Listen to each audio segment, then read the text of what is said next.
Hmm. Hi, everybody. Welcome.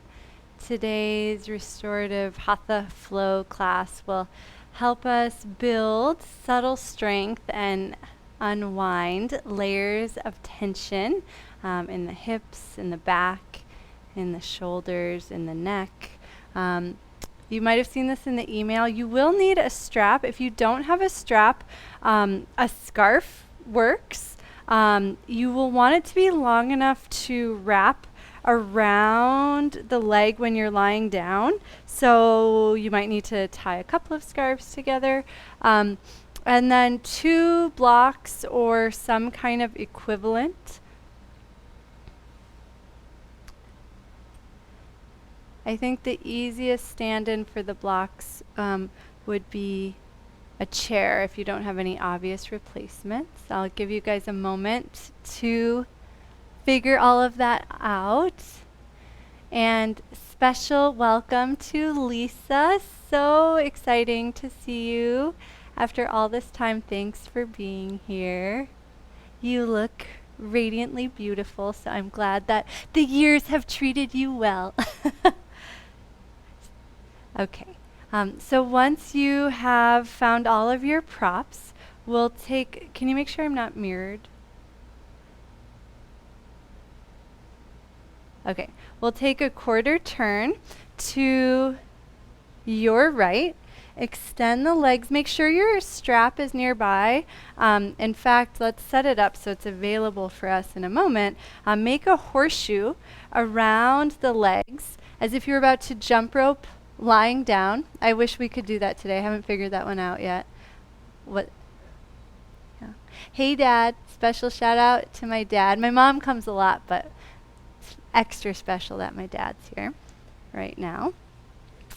And then we can make our way onto our back and then have the straps near the hands, but we don't need to worry about them just yet. And when you arrive on your back, make any adjustments to be as comfortable as possible. Sometimes bending the knees feels more supportive to the low back. Oh, yay, Lisa, I get to meet your dog too. Try walking the feet a little wider. Give yourself permission to adapt. Our whole practice today is going to center around feeling really good. So if I ever cue something that doesn't feel really good, try to come out of it a little bit. Try to breathe a little more. Try to explore your own body and find the best path forward. And of course, I'll try to help you do that. And so once you've found a good place to rest and relax, close the eyes if it feels comfortable. And start to notice your breath. See if you can allow the breath to slow just a little bit without any strain, but really by relaxing more. Try pressing the tongue against the roof of the mouth and swallowing to create a gentle seal that allows the breath to come fluidly through the nose.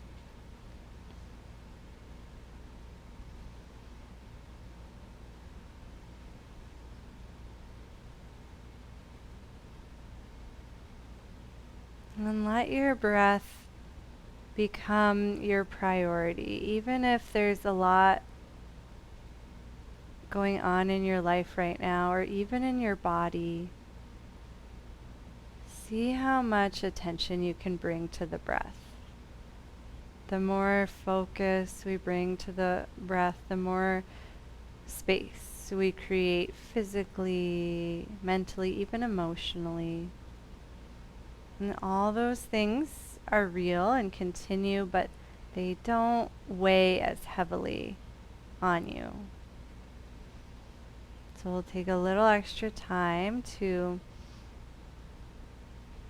bring focus to breath again and again. And start noticing the back of the breath. So the back of the rib cage, all the way down to the bottom of the rib cage. We're going to be paying extra attention to this area today, this area that's often forgotten, numb, a nice blind spot for a lot of us. And just by bringing our awareness there, new support will automatically wake up for us. Take the next several breaths to scan down the rib cage as if you could feel each rib gently pressing into the mat, all the way to the very last rib, the floating ribs where the spine gently starts to curve away from the mat.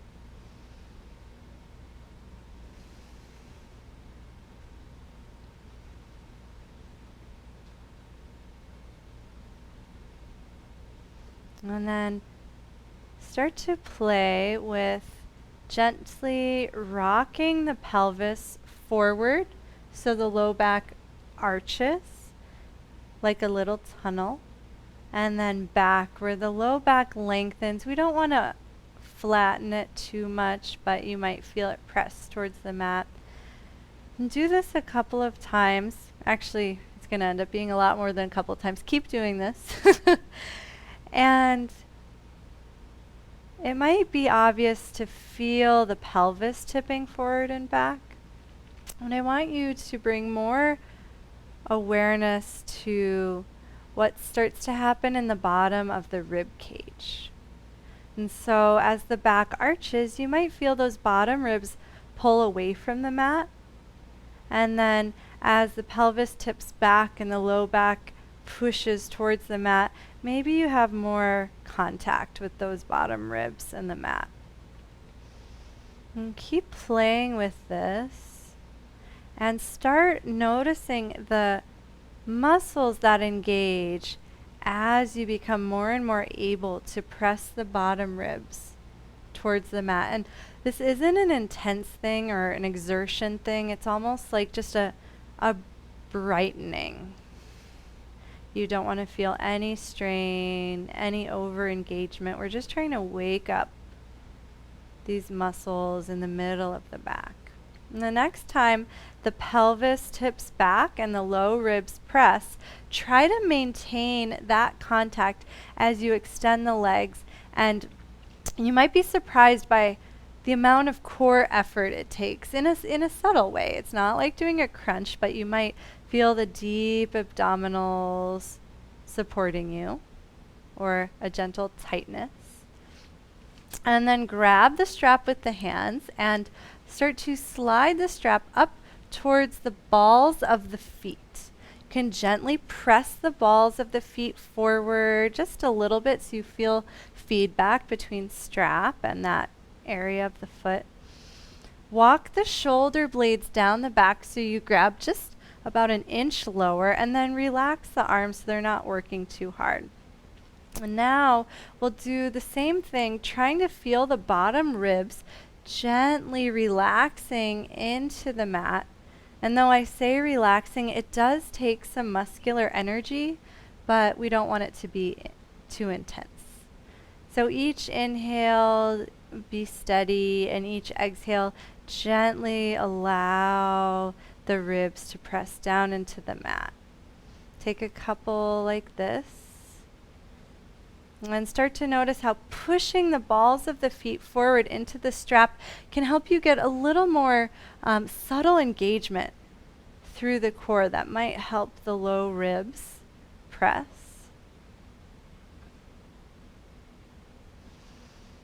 And then keep that pressing as you release the right foot from the strap. So it's only on the left foot. Bend the left knee and kick the left heel up so you can see your toes. Let the hands walk up the strap. The foot is facing the ceiling now. And take a moment to push the ball of the foot into the strap and notice what muscles engage in the legs. Make sure you're breathing. Inhale to bend the knee, and on your next exhale, kick the ball of the foot into the strap, and continue with your own breath You don't have to change anything, but see if you can kick evenly through the big toe side and the pinky side. Most of us favor one over the other, so notice if there's a little more engagement on one. See if you can bring more awareness to the other half of the equation. And the next time the leg straightens, pause there. Bring just a gentle bend so there's no tension in any of the joints. My new favorite thing, I've been playing with a little self-massage here. Start to create friction by tensioning one hand at a time across the ball of the foot. So the strap slides back and forth. And then allow the strap to slide down to the arch of the foot. And do the same thing there. And then this part's hard because kind of like a ski jump, the strap's going to want to fly right off the end. See if you can do the same thing on the heel. And there's a lot of magic to waking up awareness in the heel. We're going to be playing with this a lot today. So imagine all of your awareness floating down into the sensations of the heel. Maybe you're even exfoliating your skin a little bit. And then pause. Ooh, feel that warmth and that tingling, and gently start to kick the heel into the strap. Bend the knee almost like you were going to jump, and then kick the heel into the strap, keeping a little bend in the knee. And now you might notice different muscles in the leg engaged. So each inhale, soften, bring thigh to chest a little bit, and then exhale, kick the heel into the strap and start to notice the muscles that are engaging in the back of the leg. And you don't want a lot of tension here, so try to be easy with it, but see if you can trace the muscular energy up through the hamstrings, into the low back, maybe even all the way up towards the shoulders. And if you feel tension in the low back, try kicking a little less and even swaying the leg from side to side. It's sort of like you've got reins on a horse.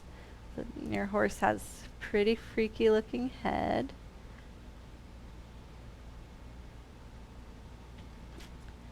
And then bring the leg to center. Grab the strap just with the left hand. Allow the right hand to reach out to a T. Bend the knee a little bit.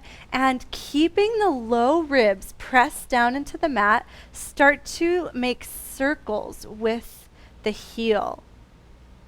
And the reason the rib cage is anchoring is this is going to engage your deep core, and so you might notice your movement is somewhat restricted. Like you could make much bigger circles if you weren't anchoring your low ribs, and we're not really interested in that. So try to feel the gentle engagement through the core, the gentle engagement that naturally happens in the hip socket. Circle in the other direction. And you're welcome to play with letting these circles get bigger as long as you're still able to press the low ribs into the mat. Keep breathing.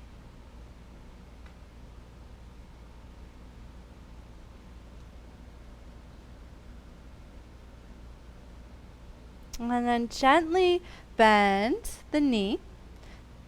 Place the sole of the foot down, bend the other knee, and walk the feet in like a bridge prep pose. You can release the strap and pause for a moment and notice the sensation through the left side of the body. Walk the feet a little wider, reach the arms to T, anchoring through the backs of hands, and take some gentle windshield wipers here. And maybe you can guess what I'm about to say. Try anchoring the low ribs down. And again, it's going to gently restrict your movement, but it's going to wake up more of our deep core. So you might feel a sense of stability emerging in the muscles around the spine, the muscles in the hip socket, maybe even all the way down to the inner thigh and the arches of the feet. And then the next time the knees go over to the right, gently roll onto the side. And I apologize, you're going to be facing away from me, but I will give such good cues that you don't need to see me. support your head with your bottom arm and take some gentle rocks and rolls forward, just an inch or two, melting slightly towards the belly and then slightly towards the back. And then reach your right arm straight out. Relax the head down. If that doesn't feel good, you can curl the mat underneath you like a little pillow. And breathe into the right shoulder blade. And keep rocking and rolling forward, trying to massage out any tension on the right arm, and the back of the shoulder.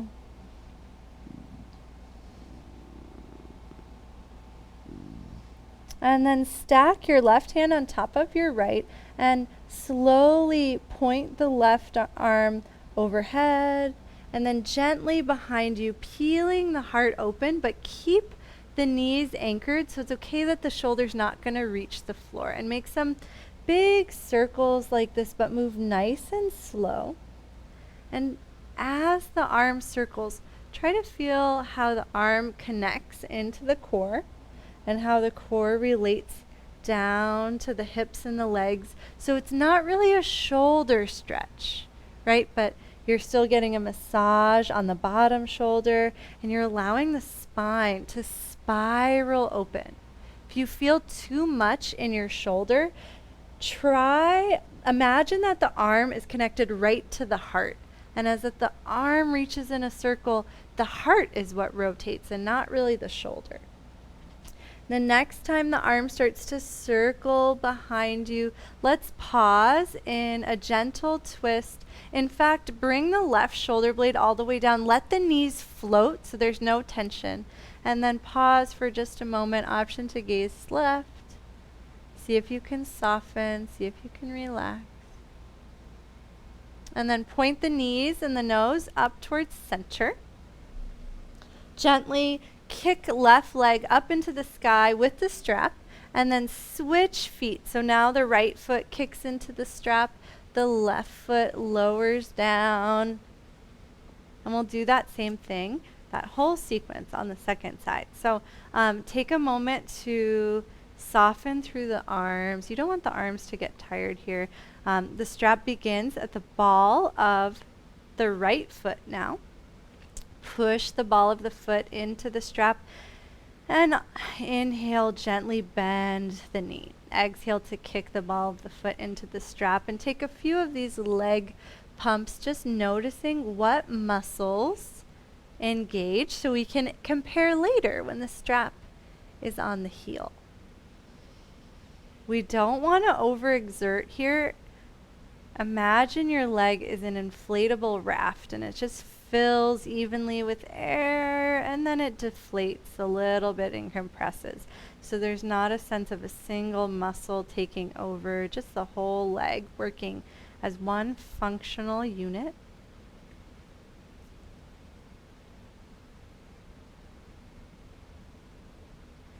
We'll take a couple more of these and just notice if you have a favor of the big toe or the pinky, and see if you can bring a little more evenness by pressing into the side that's not pressing quite as much.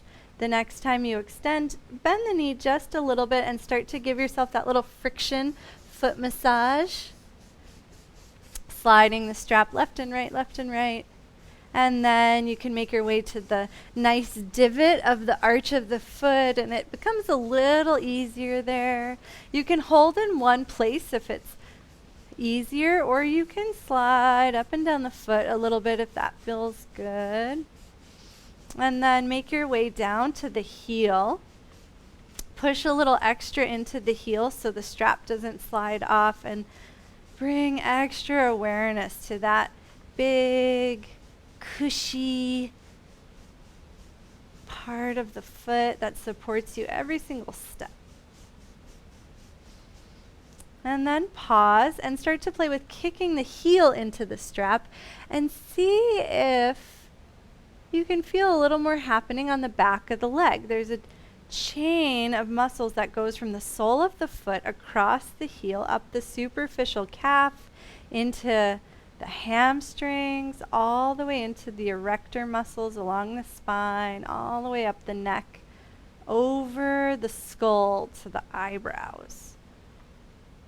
So as you kick, you might feel into the hamstrings, you might feel into the back. You might even notice that you can tuck your chin a little bit and get some sensation all the way up through the neck. The next time you kick, pause there, extend the left leg if it's not already, anchor the low ribs and start to circle the foot. And remember, less is more here. Right? You want this to be an experience of stability. It's okay to just hold the strap in the right hand if that's more comfortable, and you can always switch hands if the grip is getting tired. Who knew this class would help you prepare for rock climbing, because your hands are going to get so strong from holding the strap. Circle the opposite direction and give yourself permission to play with making bigger circles as long as the ribs stay anchored. And it's not that anchoring the ribs is super important, it's just that action helps us engage our deep stabilization muscles. And then gently begin to bend the right knee, place the sole of the right foot down. Bend the left knee, sole of left foot down like a bridge prep pose. Walk the feet a little wider, arms to T, anchor low ribs, take your gentle windshield wipers. And then the next time the knees go to the left, slowly roll onto the side, make a pillow with the bottom arm, and just take some gentle forward and back rocks, massaging the left side of the body. If this isn't comfortable on your bottom arm, adjust that arm, make sure there's no strain in that shoulder.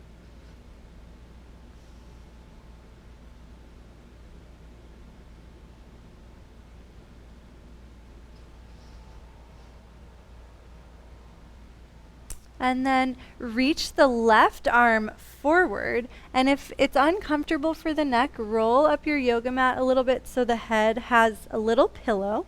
And then just gently continue to rock forward and back. But with the arm in this way, you get a little more sensation in the deltoid, the shoulder muscle. And you might feel how the scapula, the shoulder blade, slides wide as you roll slightly forward, and slides towards the spine as you roll slightly back. So we're getting a gentle mobilization in the shoulder blade.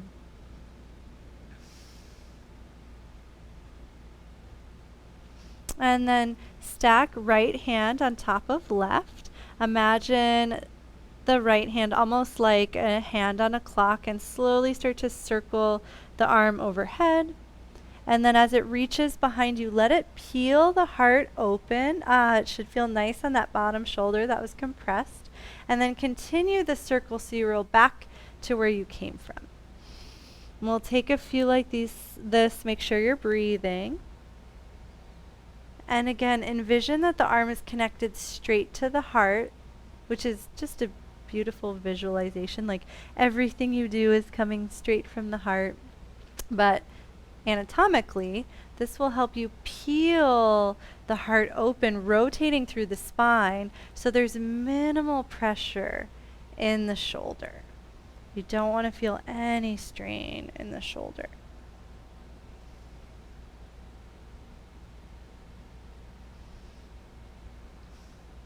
The next time the right arm starts to circle open, slowly allow the right shoulder to anchor, but let the knees lift so there's not a sense of pulling between shoulder and knees. And you're in a gentle twist, option to gaze to the right.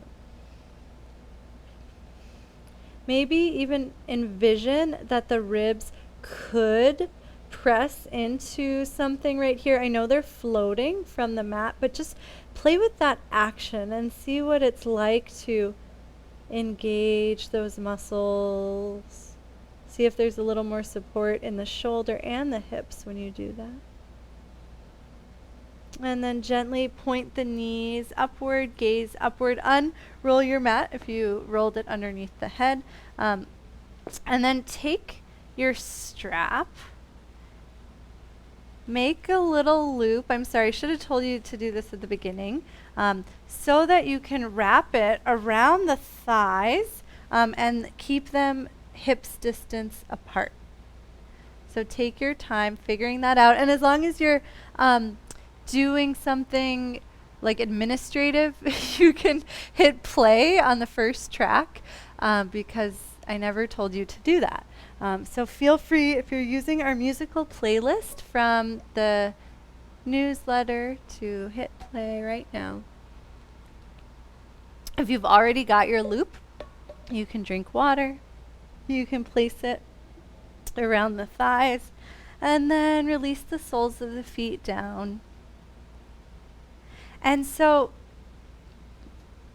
in this bridge setup, relax the inner thighs as much as possible. It's not really about pressing the outer thighs into the strap. We really just want the opportunity to relax here. It actually takes muscular effort to hold the knees here. So just take a moment to let the legs fall gently into the strap. Reach the hands towards the heels. Walk the feet in just a little bit. Anchor the big toe. And then start to guide the knees forward, allowing the hips to lift, allowing one vertebra at a time to peel off the mat. And then with your next inhale, gently release one vertebra at a time. And then use the exhale to reach the knees forward, peel one vertebra off the mat at a time. And then take your time pulsing here, and it might be tempting to push the thighs into the strap, but I don't want you to over engage the hip abductors. Rather, I want the strap to help you be as relaxed as possible as you come in and out of a gentle bridge pose. And as you explore this, become really interested in each rib. See if you can feel your ability to lift and lower one rib at a time, especially that bottom rib.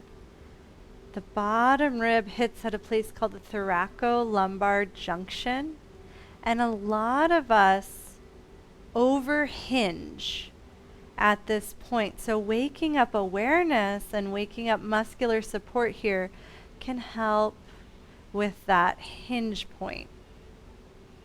It can help disperse the load across the whole spine evenly, making our backs a lot happier. The next time the hips come down, gently float both legs, kind of like legs up the wall, but let the legs be soft. And just pause for a moment. If you want, you can gently shake out the legs or just be in stillness. And then reach the arms up and slowly start to curl up towards the legs.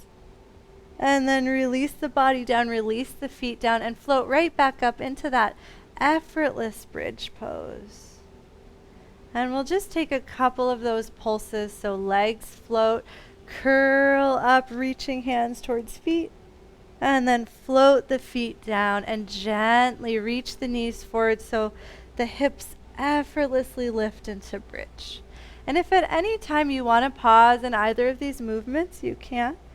Otherwise, keep breathing and keep flowing through these movements. I enjoy exhaling to lift into the bridge, inhaling to lower, and then exhaling to lift into whatever that. It's almost like a floating Paschimottanasana.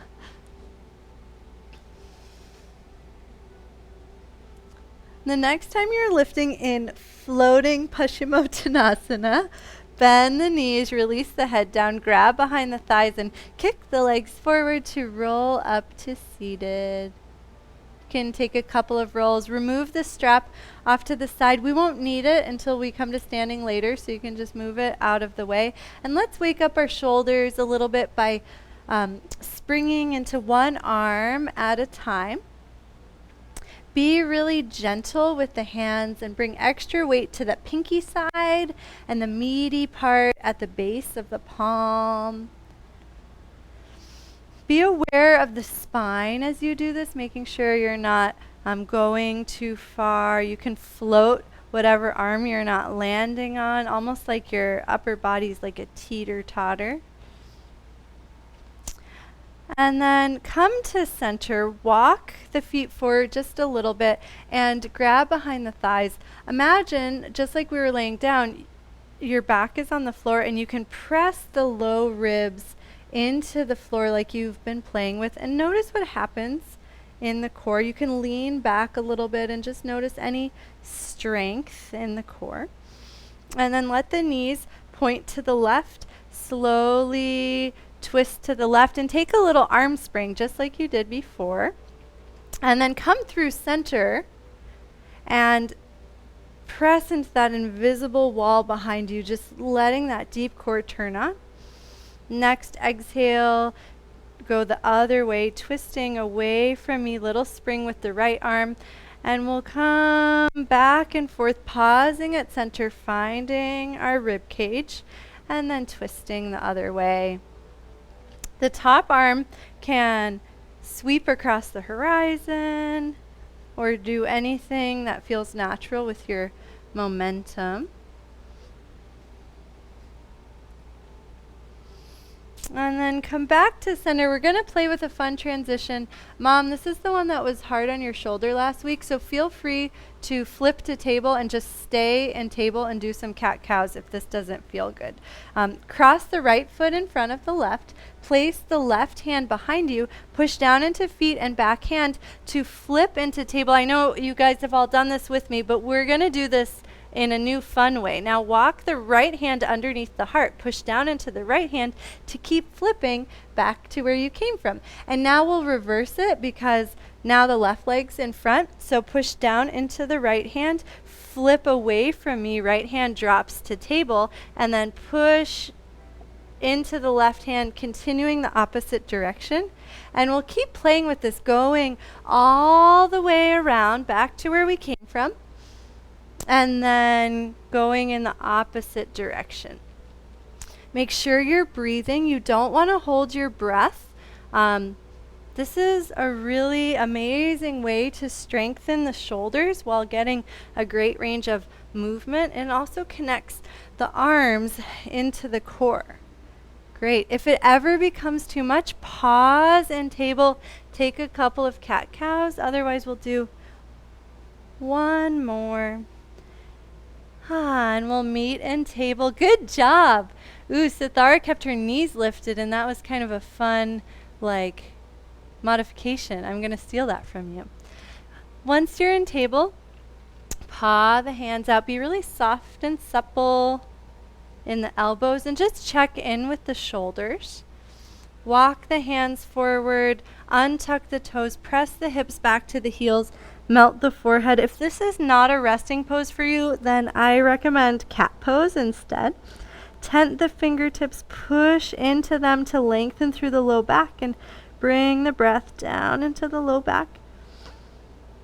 And then push down into the shins to slowly roll up one vertebra at a time. Send the hips forward, coming to a high kneel. And then we're going to go for a little walk to collect our blocks. Bring the blocks towards the middle of the mat. And set them up at the highest height to begin with, about shoulders distance apart. And then come back to kneeling.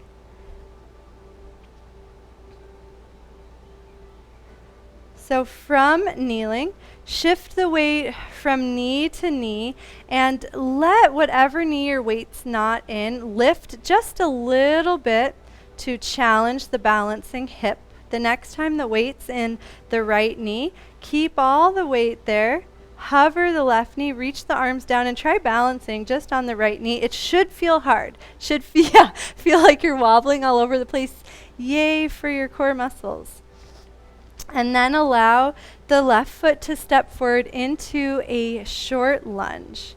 Relax the hips here. Make sure the tailbone is dropping down, but you're not over engaging in the glutes. Tuck the right toes under and start bending the right knee so the whole body reaches back just a little bit and then float forward. Next time the body reaches back, hover the arms kind of like a zombie and then come back to center. Start to sync your breath so the exhale takes you back and the inhale floats you forward. And this is engaging the deep core muscle of the psoas across the hip. It should just feel like a nice sense of support and brightening in the right hip. The next time you're back, pause there, see if you can take a breath, feel the connection between the upper body and the lower body, and try to keep that connection as you lower your hands towards the blocks. Walk the left foot forward a little bit and let the hips lower a little bit without losing that sense of connection. And then kick into the left heel, reach the hips back, toes can flex, and just sway the hips from side to side. Try to avoid any sense of stretch sensation in the low back or the left leg. You want this to be really gentle. That's why we're using our blocks today. And then bend into the left knee, going back to where we came from. Slowly push into both feet. Reach arms overhead into Anjaneyasana and see if you can find that sense of connection that you had before from that Psoas exercise. One inhale here. And then exhale, release the arms, and we'll do that whole sequence again. And so with your next exhale, start to bend the right knee, float the arms back for our psoas work. Take a couple of pulses there. Exhaling as you lean back. And the next time you lean back, pause there, take an extra breath. And then slowly melt the hands down, let the hips release any amount. This time we'll add some gentle circles. You can imagine there's a quarter underneath the right knee and you're just circling the weight around the edges of the quarter. And notice how the whole pelvis responds, but really you're just circling the weight around the right knee. And then bring the hips to center. Next, exhale, kick into the left heel, lengthening the whole posterior chain of the body, and just take some gentle sways.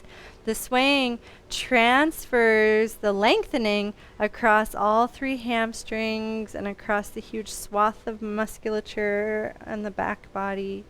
Lengthen through the back of the neck, gaze between the blocks.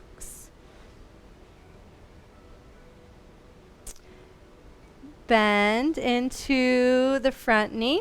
Shift the weight into the right hand and circle the left hand forward, up, and back. Take a few circles like this, finding the path of least resistance. Don't worry about getting a stretch. If this feels really good and easy, the next time the arm starts to reach up, kick into the left leg gently. And then as the arm reaches down and forward, bend the knee. If you want to sync the breath here, exhale as the leg kicks and inhale as you bend the knees and release forward. The next time the leg extends and the arm reaches up, pause there, take a couple of breaths across the outside of the left leg. Notice the rib cage spiraling up towards the sky and bring some awareness into those low ribs. Press into an invisible wall behind you with the low ribs and notice if the left hip just lifts and becomes a little more supported when you do that. Bend into the left knee. Bring the left leg back into a tall table. Lower the blocks to their lowest height so they're more stable. I know we have to do the second side, but let's play with a block down dog. Bend the knees a little bit, hover them away from the mat, push into the hands to send the hips up and back, and sway the hips from side to side. With the hands on blocks, you might notice that your heels get a little closer to the mat, and it might feel easier because there's more weight in the low body. Slowly shift the weight forward into plank, lower the knees, and then keep your hands where they are, but energetically draw them back and wide, lengthening the heart forward into a nice easy cow pose. Make sure there's no pressure in the low back when you do this. Do that one more time, pushing back to down dog, taking your sways. And then use an inhale to slowly roll forward. You can round the spine like a cat pose if that feels good. Lower the knees and inhale into a nice, easy cow pose. By reaching the heart forward, don't even try to arch the low back. Let it come from the upper spine. And then untuck the toes, send hips to heels, release down. Hands can stay on blocks for a little shoulder stretch in Bhadrasana. And then push down into the knees, send the hips forward, stack one vertebra at a time into kneeling. Shift the weight into the left knee this time and play with balancing on the left knee. Arms can go to T or a low V. Let the knee point out at all different directions. And then eventually step the right foot forward, lift the blocks to the highest height and place them to the inside of the foot. And we'll start with our Psoas exercise. So tuck the left toes under, relax the pelvis, nice short stance here, so 90-90 lunge, and then just allow the left knee to bend a little bit. And as it bends, notice the sense of what's waking up in the left hip. This is my homework. I have to do this all the time. Oh, Lisa, you remembered. Yeah, we can float our zombie arms each time we lengthen backward. And start to sync that with an exhale. And the exhale will help awaken support in the diaphragm, which is connected to the psoas. You might notice you're able to do it more easily as you exhale. And the next time you float back, pause there.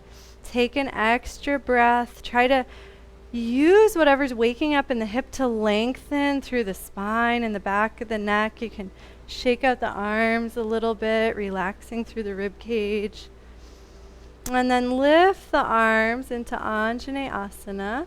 And then gently release the hands down to the highest height of the blocks. Walk the right foot forward and a little wider if that feels good. And allow the hips to soften without releasing that sense of connection in the psoas. So we don't want the pelvis to tip forward as we melt our hips. Kick into the right heel, let the toes flex, sway the hips from side to side. If it feels too intense when the toes flex, you can do whatever you want with the right foot. See if you can lengthen through the spine and especially the back of the neck, which means you're gazing down.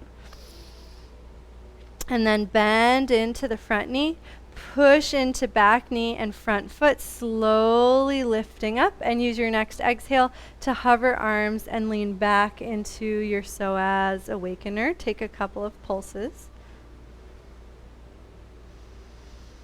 And the next time you're leaning back, pause there, lift the arms, and then use your next exhale to slowly release the hands to the blocks. We'll add on circles this round, so quarter underneath the back knee, circle the weight around the corner, just letting the hips melt, not forcing anything, just allowing.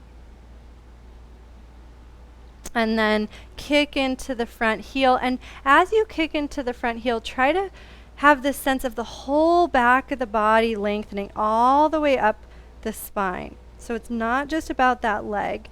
We didn't do this on the other side, but play with bending into the front knee and kicking a couple of times so you can practice letting the whole back of the body lengthen, including the low back. It's fine to round the spine here as long as there's no pain. If you don't have any disc injuries. This should be totally healthy. And then the next time you come forward, shift the weight into the left hand. Reach the right hand forward, up and back. Take a few circles like this. Make any adjustments with the right foot. Maybe it wants to walk a little wider. Sometimes I like to have more space as I spiral. And then if you did so on the other side, the next time the arm's reaching up, start to kick into the right leg. And then as the arm circles down, bend into the knee. And to connect this with your breath, exhale as you kick and inhale as you release. Let's take one more and then pause when the leg is extending, but that doesn't mean it's straight, right? In fact, I don't want anyone to have a straight leg. There should be a little bend.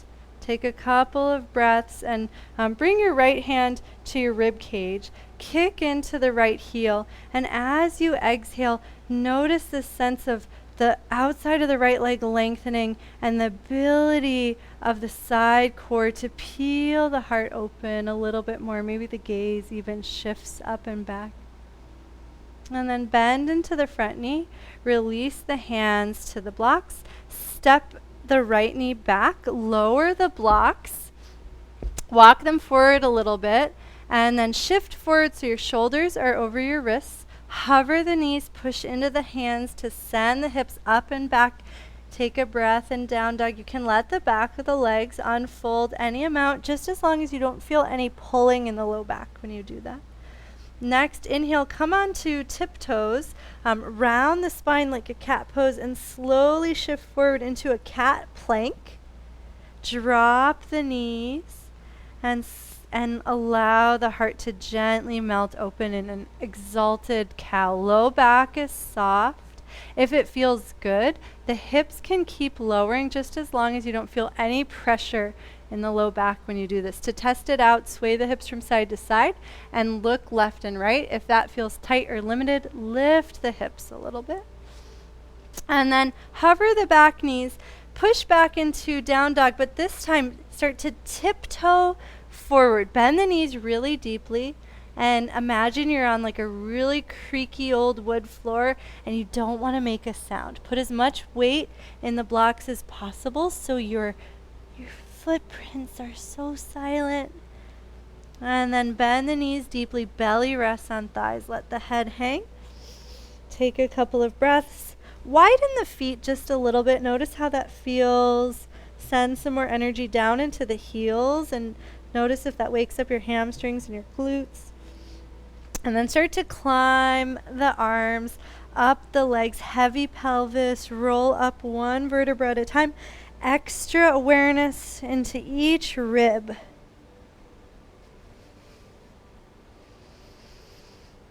Nice, Sithara. We'll all meet at the top, but there's no need to rush. Once you've made it to the top, start to shift the weight from foot to foot.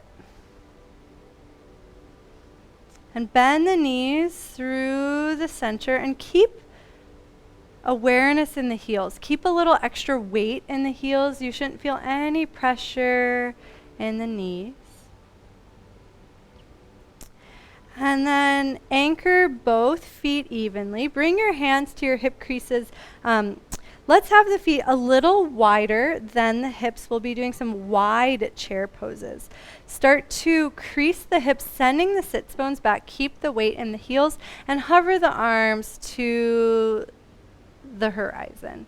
Take a couple of breaths here and play with swaying the hips from side to side, just gently shifting the weight, letting the tailbone sway like a pendulum in a grandfather clock. And then come to center, melt the body over the thighs, releasing forward and turn the blocks to the highest height. Bend the left knee, push into the left hand and make a circle with the right hand and try to make this as effortless as possible. So as the left knee bends, notice how that can unload your twist and then continue the circle so the right hand goes to the block. Shift the weight, bend the right knee, and circle the other way with the left arm. And then bend both knees. Send the weight back into the heels. Roll up one vertebra at a time, just like we did before, but this time slowly push into the balls of the feet, coming onto tiptoes. Push the low ribs back and notice if that helps with your balance. Soften through the shoulders. And then heels down, chair pose, hands reach towards the horizon. Shift the weight from foot to foot, letting your grandfather clock tailbone sway from side to side. I like that image for some reason. From here, shift the weight into the left foot.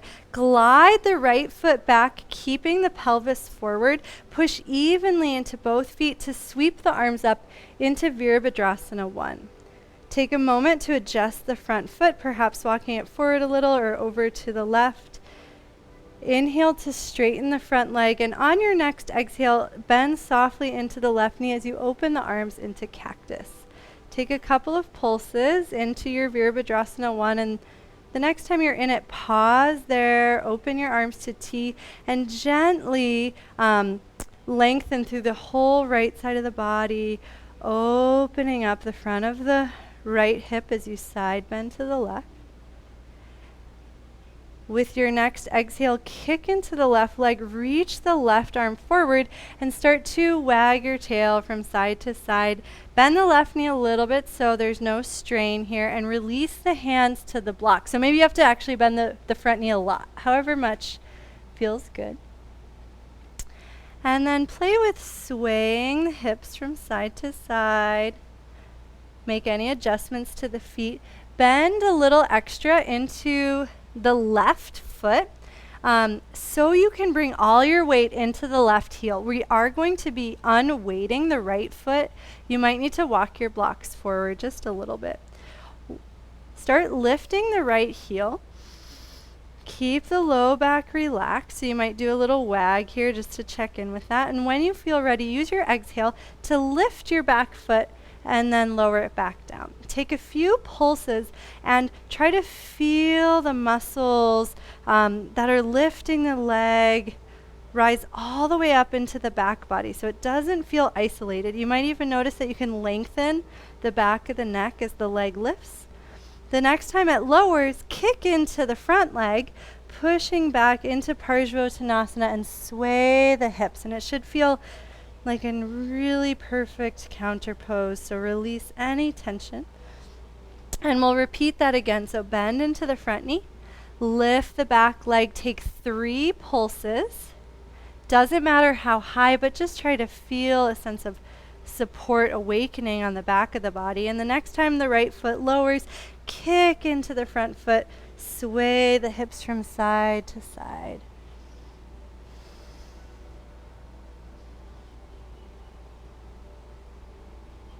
Bend into the front knee. Last round, take your 3 lifts with the back leg. And then release the back leg down. Kick into the front leg, lengthening it any amount that's comfortable, and gently sway the hips. Push a little extra into the block so the low back can release. And then bend just a little bit into the front knee. Bring extra weight into the right hand. Circle the left hand forward, up and back. As you make your arm circles, it's up to you if you want to play with kicking into the left leg, letting it straighten a little bit more. Only do it if there's like a craving. If this is too deep or too intense, keep a really nice bend in the knee and just allow the spine to rotate. It'll still help loosen up the muscles on that outer leg, even if you're not kicking. The next time you come into Parvrita Trikonasana, feel free to stay there. Give yourself permission to walk the left foot a little over to the left if that feels good. Push evenly into both feet and notice how much you can lengthen through the spine as you rotate. Bend the front knee, release the top hand to the block, and step the back foot forward into your wide wide hip forward fold. So not quite Prasarita Padottanasana, just like a wide Uttanasana. Sway hips from side to side. And then bend knees, heavy pelvis, slowly roll up one vertebra at a time. Come onto your tiptoes, reach the arms back, let the whole front of the body gently open. And then heavy heels, wide chair pose, arms to the horizon. Shift the weight now into the right foot, glide the left foot back for Veer Bhadrasana 1. Release the hands, push evenly into both feet. Make sure the hips are mostly forward and there's no twisting in the knee. Straighten the front leg, and with your next exhale, bend the front knee and reach the arms up. Straighten the front leg and drop the arms and take a couple of pulses here. Try to push evenly into both feet so there's a sense of the pelvis being supported, that support being distributed between both legs. The next time you're in Bira 1, use your exhale to gently melt the elbows open into a cactus. Let the heart open, relax through the hips. And then arms to T, side bend over to the right, just lengthening all the way up from the outer edge of the left foot, up the hip, up the whole side body. Take a couple of pulses like that. And the next time you're in the side bend, pause there, reach forward with the left arm. With an exhale, kick into the right heel and reach forward with the right arm. Start to sway the hips from side to side, little bend in that front knee. Gently lower the hands to the blocks and bend the front knee as much as you need to for this to feel supported and kind to your body. And then start to bend into the front knee, adjust the blocks as necessary so you can bring all the weight into the front leg. And then as you're ready, lift the back leg and take a few leg lifts. And then set the back foot down, kick into the front leg, and allow that front leg that's been working to lengthen, sway the hips from side to side. And now you know what to expect, so you can move at your own pace, but we'll take 3 rounds of pulsing between the leg lift and Parsvottanasana. So take as many leg lifts as you want, and then allow that to help Parsvottanasana be this sense of unfolding and releasing tension. Sway the hips. Whenever you're ready, you can go for your last round, and always feel free to hold something if it feels good, or add something on if your body's craving it. We'll all meet in Parsvo, but no need to rush.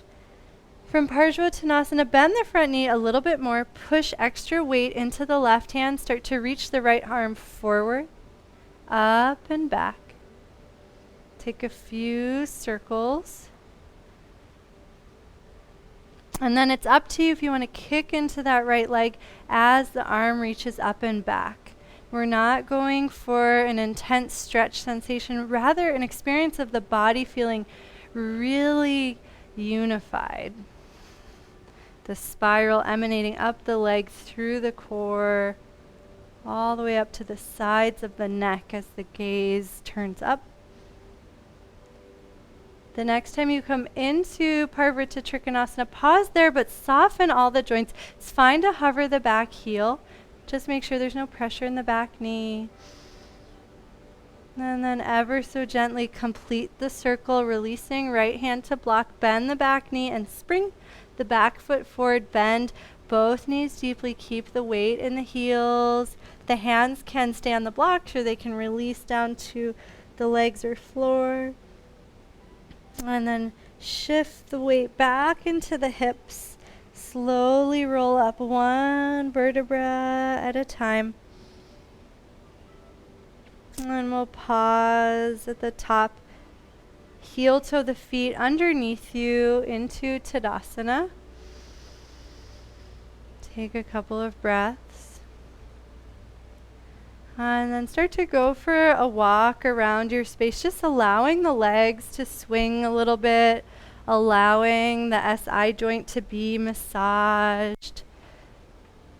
Notice any extra awareness you have at the space of the bottom ribs, that mid-back area. And then just relax and walk effortlessly.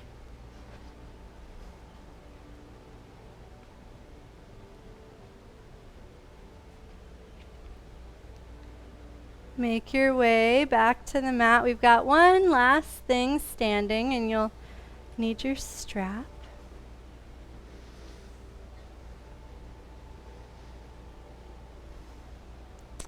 And so, in the same position that we were before in Tadasana with our two blocks in front of us, grab your strap and wrap it around your heel, your left heel. Take a moment, just like we did laying on our back, to gently pull on the strap, awakening awareness in the heel all the way up the back line of the body. Let the shoulders gently draw down, but try not to anchor them or force them down. Let them be easy. And then shift the weight into the right foot. Find a drishti, a steady gaze point, as you bend the left knee, walking the hands down both ends of the strap closer to the foot. Pause in our balancing Tadasana. And then start to kick the heel into the strap and let the strap slide through the hands any amount, extending the leg forward. As you kick the heel into the strap, have a sense of not only the back of the leg, but the whole back line of the body lengthening. Take a couple of breaths in Padangusthasana. And then gently plant the foot down. For me, it's landing right between my blocks, which is totally fine. Keep the strap on the heel. Bend the left knee, shift the weight into the front foot, and before you go anywhere with the back leg, pull on the strap, waking up the core. Gentle bend in the left knee. Slowly start to lift the back leg, but notice, just like in Padangusthasana, the whole left side of the body lengthening to take you into Veer Bhadrasana 3 with a lot of support. Your next exhale, lower the back leg, and we'll just play with that one more time. And if one of those was more interesting to you than the other, you can spend extra time. If you'd like to play a little more in Padangusthasana, bend the knee and try kicking into the heel. See if the leg wants to lift a little bit more. Nice. Beautiful. Great idea, Lisa. When you come into Veer 3 that second time, feel free to drop the strap, but just try to have that energetic sense of support rising up from the heel into the hamstrings and the muscles of the back. If you're feeling free, the arms can reach in any direction. And then gently release the back foot down. Release the hands to the block. Take your nice, gentle sways. And then as long as you're close to the floor, you can grab the strap, step the back foot forward, step the front foot outside of the blocks, and come up to standing for the other side. So now the strap will go around the right heel. And take a moment with both feet on the ground just to trace the awareness from the sole of the right foot up over the heel, calf, hamstring, along the spine, along the neck. Let all of that lengthen. Kick the heel into the strap, pull a little bit, and then shift the weight into the left foot. Bend the right knee. Kick the right heel forward, pause here, and play with pulling and kicking with minimal effort. So there's a sense of ease and brightness through the whole body. You can even sway a little bit from side to side, just like we did on our back at the very beginning. And then plant the right foot down and use that same technique, pulling on the heel, awakening muscles in that leg. As you bend into the front knee, allow the back leg to lift any amount for Veer Bhadrasana 3. First round, keep the hands on the strap. We'll have one more. Take your time, almost like a rocking horse, lower the back leg, let the front leg lift. Option to play here a little bit longer if it feels good and your body's craving that. Make sure to anchor the left big toe for balance. Whew. And then lower the front foot, push down into the heel, anchor the right big toe, and slowly tip forward into your Veer 3. Softness in the right leg. Drop the strap if you'd like, or maybe that strength feels really exciting. You can hold on to the strap. Keep breathing. And then set the back foot down nice and wide, releasing the hands onto the blocks one last time. As long as you're down here, lower the blocks to their lowest height. So that might mean lowering the back knee so there's no strain. And then step back into plank on the blocks. Bend the knees, press into the hands, lifting hips up and back. You can hold still or sway from side to side if you've been enjoying that. Take a breath. And with your next inhale, lift the heels, round the spine forward. Exhale, lower the knees. And then inhale, start to pull the hands back, letting the heart reach between the arms. Low back is soft. Exalted cow, soft neck. Flatten the feet, press into the hands to send the hips back. If you want a little more stretch on the arms here, you can lift the blocks to the medium height, and you can slide them a little closer to you for a shoulder stretch. If that feels good, you can also bring the palms together and bend the elbows. Push gently down into the blocks.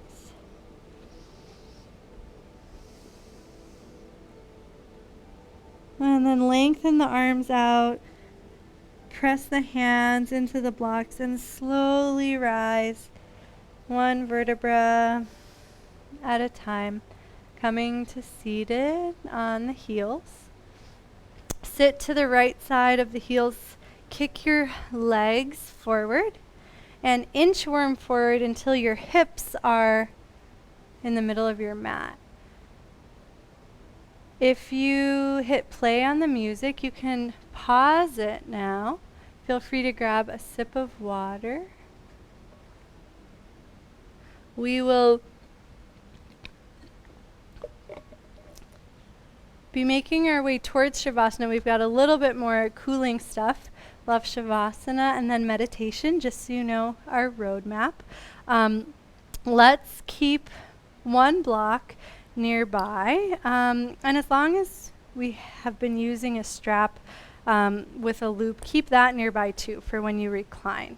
Bend the knees and kick the heels down into your mat, and feel the vibration that travels up the heels, up the legs, and then let both heels anchor and start to melt the spine over the legs. Bring your awareness down to that low rib we've been playing with and breathe into that space. Start to kick into the heels so the legs energetically start to fill and expand, and as they kick forward, notice how the spine naturally rolls up. Try to stay strong in that space of the low rib and control your way down until you can lower one rib at a time. Nice, good control. And then pause on the back. And there's something so perfect about ending in the opposite direction that we started. And just notice if anything else feels like it's shifted inside of you. Maybe the state of the mind, the state of the breath, sense of ease physically. Take your strap that hopefully has that same loop and slide the legs through so it's around the thighs, just like before. take a moment to extend the legs out and notice the sense of support that the strap provides, letting the hips really relax and soften.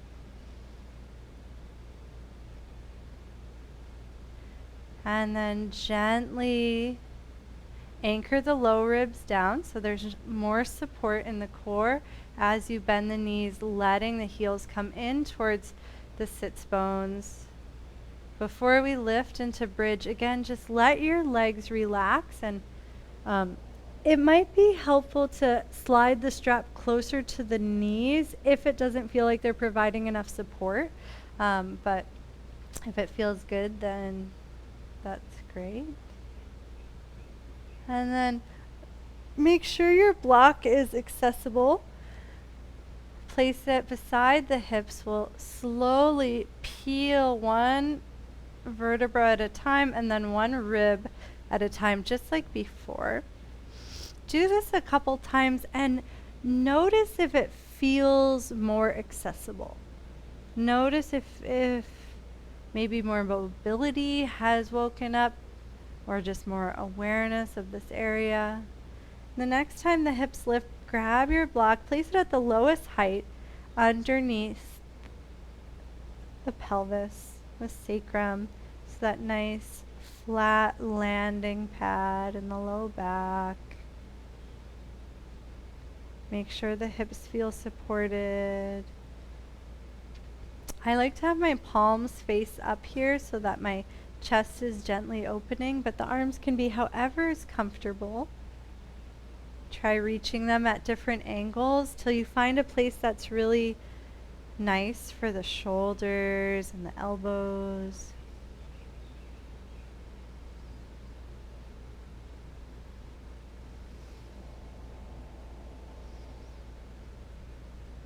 And if this doesn't feel comfortable and relaxing, you can always remove the block.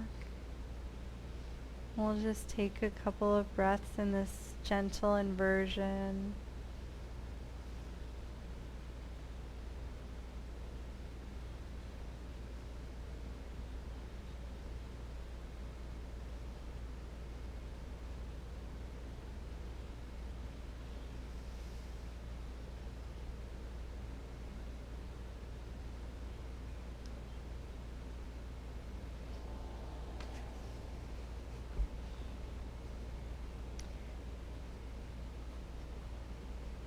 And then my body was craving this, so you might enjoy it too. Try turning the block so it's long ways instead of wide ways, and slide it up a little higher so the very edge of the block is supporting that lowest rib.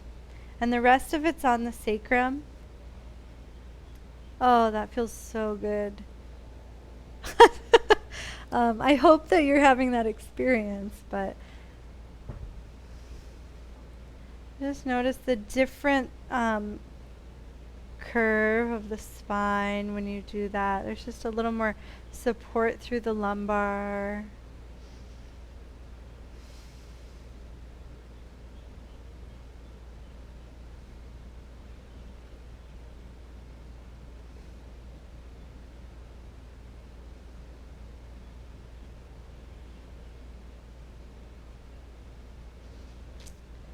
And then walk the feet in just a little bit.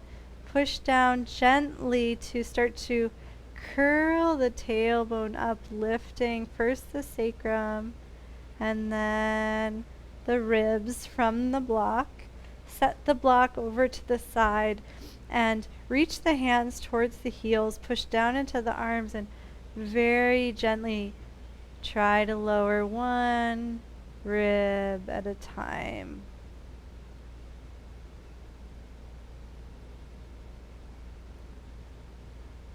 And we're ready for Shavasana. If you need to grab any warm layers or a blanket, that's fine.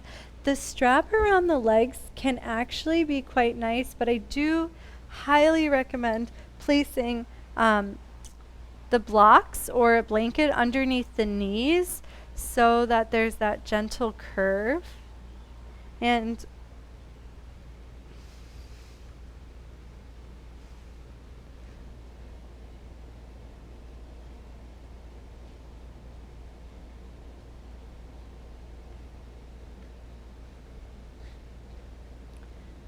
Oh, good. I see everyone like pampering themselves. I love it. Um, and I recommend placing the block right at the center of the knees so that there's no pressure in the thigh bones or in the, not too much pressure in the calves. And then once you've found your most comfortable way to rest, start to come back to your breath.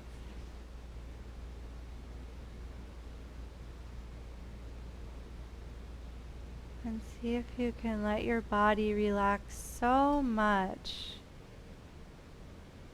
that it's almost like the physical boundaries start to dissolve.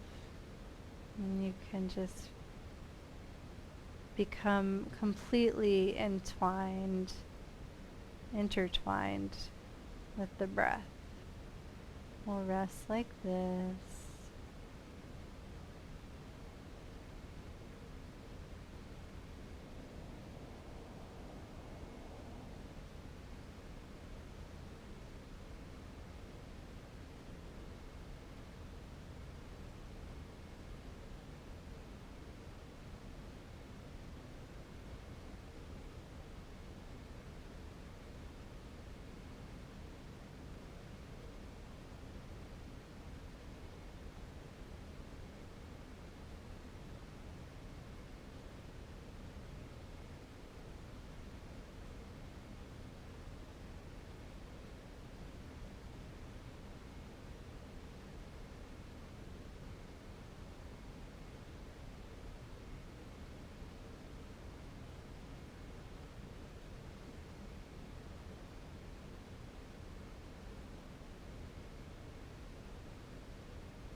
Hmm. Start to deepen the breath.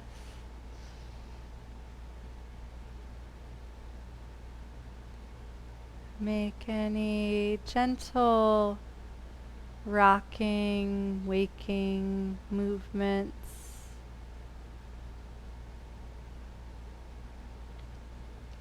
If the strap is still on the legs, can curl knees into chest and gently remove the strap. Stretch and reach through the whole body.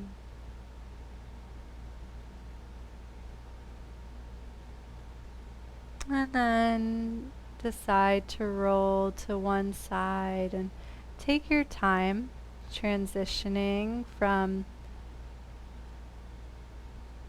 conscious rest into our conscious seat.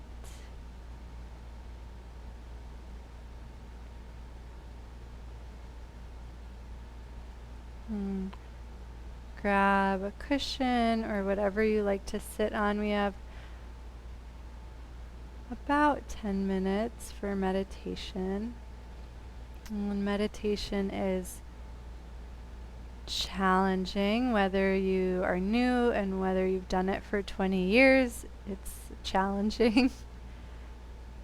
But yoga was designed to prepare us physically and mentally and energetically. And so see if you can ride the wave the past 80 minutes. And as you find your seat,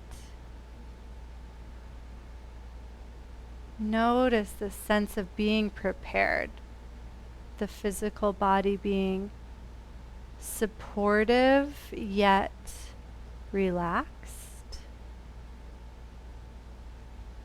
the mind similarly being clear and focused yet relaxed. And whether you can feel it or not, the same thing is happening energetically. And there's a flow of energy traveling through us. This perfect balance of effort and ease. And so you can close the eyes or gaze at a single point.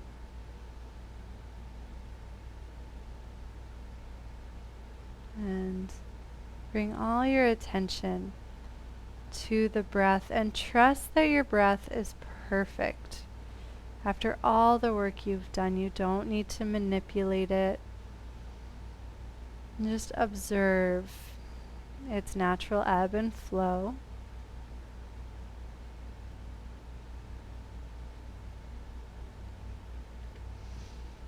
And the effort of our meditation practice is keeping our awareness at a single point, in which case it's the breath today, while being as relaxed as possible.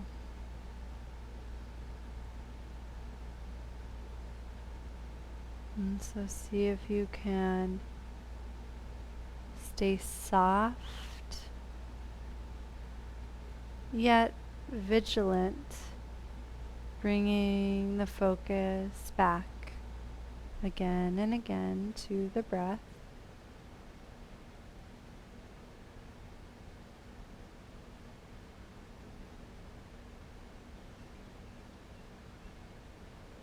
And try to feel that wish inside of your heart to get beyond whatever is tight, whatever is limiting, what we know and what we don't know, and to be free. And that is the true purpose of yoga and meditation, liberation.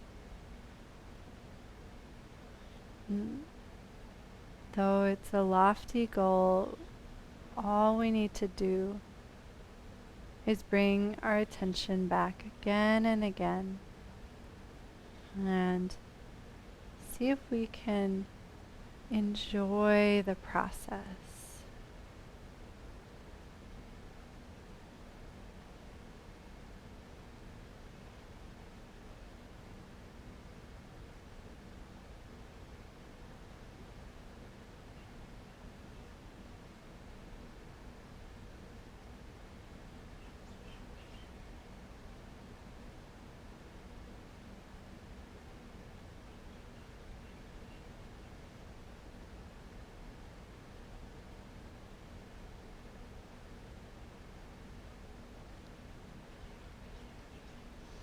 As you continue to focus on the breath,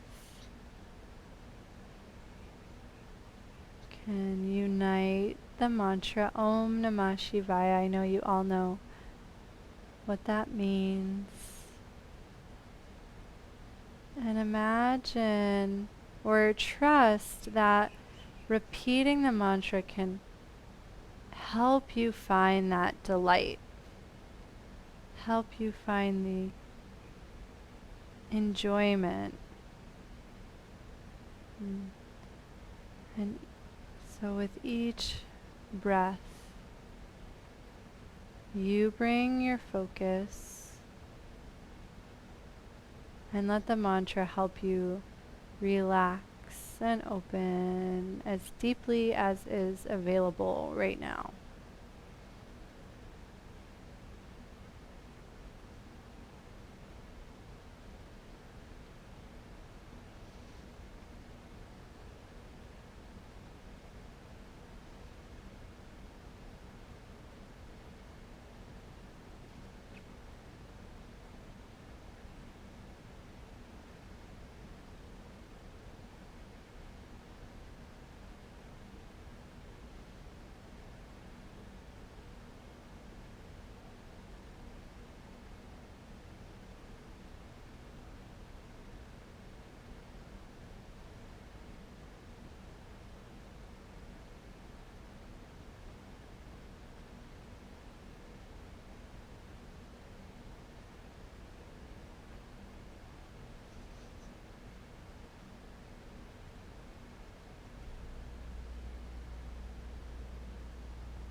Thank you all for sharing this practice.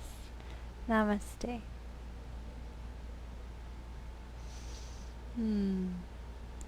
So great to be here with you. Have a great week, everybody.